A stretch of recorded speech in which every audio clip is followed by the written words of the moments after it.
1986 ये वो साल था जब इंसानी तारीख की सबसे घिनौनी और ख़तरनाक गलती हुई। एक ऐसी गलती जिसने सिर्फ एक शहर ही नहीं, पूरी दुनिया को एक ऐसी आफत की जद में ला दिया जो दिखती नहीं थी मगर मौत की रफ्तार से आगे बढ़ रही थी। ये कहानी है वो रात की जब एटमी ताकत का कहर इंसानी लापरवाही की वजह से बेकाबू हो गया था।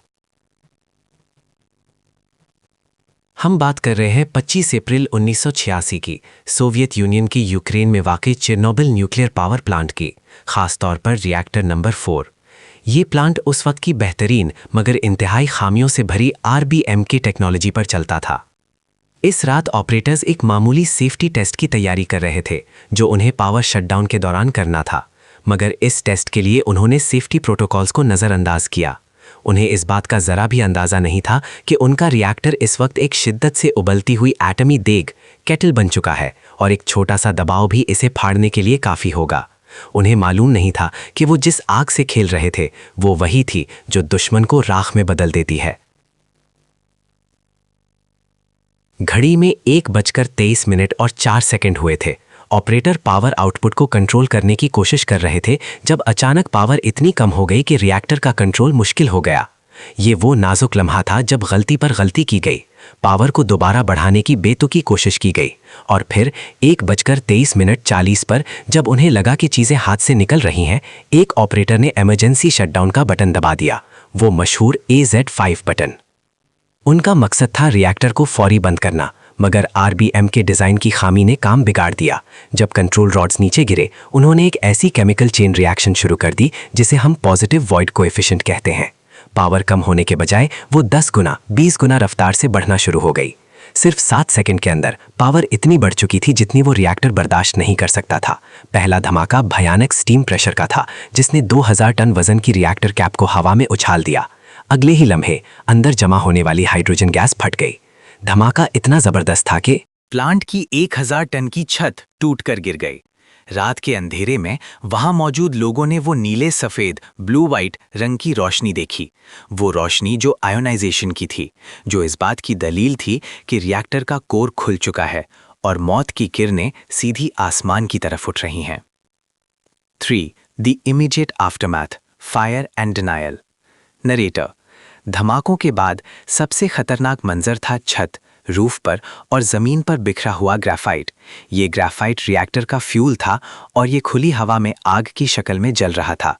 ये एक वाज़ेह निशानी थी कि कोर टूट चुका है, मगर प्लांट मैनेजमेंट ने इस सच को कबूल नहीं किया। उनका पहला रिपोर्ट मॉस्को को सिर्फ एक आग के बारे में था, ना कि कोर एक्सप्लोजन। इस दौरान शहादत का सिलसिला शुरू हुआ। VPK के जवानों को आग बुझाने के लिए बुलाया गया। उन्हें मालूम नहीं था कि वो दुनिया की सबसे खतरनाक आग बुझा रहे हैं। ये कोई केमिकल या लकड़ी की आग नहीं थी, ये एटमी आग थी। उन्होंने अपनी ड्यूटी अंजाम दी। उनके जिस्म में फौरी तौर पर रेडिएशन की शिद्दत से धातु मेटालिक जायका आना शुरू हो गया। बेहद उल्टियाँ शुरू हो गईं। वो बेहतरीन बाहिम्मत लोग थे, मगर वो बेखबरी में वही कुर्बानी दे रहे थे जिसका नतीजा सिर्फ दर्दनाक मौत थी। उनमें से कई लोग अगले चंद हफ्तों में इस रेडिएशन के शिकार हो गए। 3. The invisible enemy, radiation spreads. Narrator: जब चेर्नोबिल में दहशत और इनकार का मंजर था तो करीबी शहर प्रिपियत में जिंदगी मामूल के मुताबिक चल रही थी। रिएक्टर से सिर्फ 3 किलोमीटर दूर बच्चे बाहर खेल रहे थे। लोग खिड़कियां खोलकर वो राख देख रहे थे जो हवा में टहल रही थी। वो नहीं जानते थे कि वो हवा जो उनके फेफड़ों में जा रही है वो सीधा उनकी ज़िंदगी छीन रही है। सोवियत हुकूमत ने सच्चाई छुपाने की भरपूर कोशिश की। इवैक्यूएशन इजराए का फैसला 36 घंटे की ताख़ीर के बाद किया गया। जब बसें आईं तो लोगों से झूठ बोला गया। उन्हें सिर्फ ज़रूरी सामान लेने को कहा गया, ये कहकर के वो सिर्फ 3 दिन के लिए जा रहे हैं, वो कभी वापस नहीं आए। लेकिन जब सच्चाई छुपानी मुश्किल हो गई तो वो दुनिया की वजह से 28 अप्रैल को 1200 किलोमीटर दूर स्वीडन के फॉस्मार्क न्यूक्लियर प्लांट में इंतहाई ज़्यादा रेडिएशन रिकॉर्ड हुई। जब स्वीडन ने सोवियत यूनियन पर दबाव डाला तब मजबूरन उन्होंने सिर्फ 4 लाइन का एक बयान जारी किया जिसमें सिर्फ एक एक्सीडेंट का इकरार किया गया था। इस वक्त तक मौत की हवा पूरे यूरोप में फैल चुकी थी।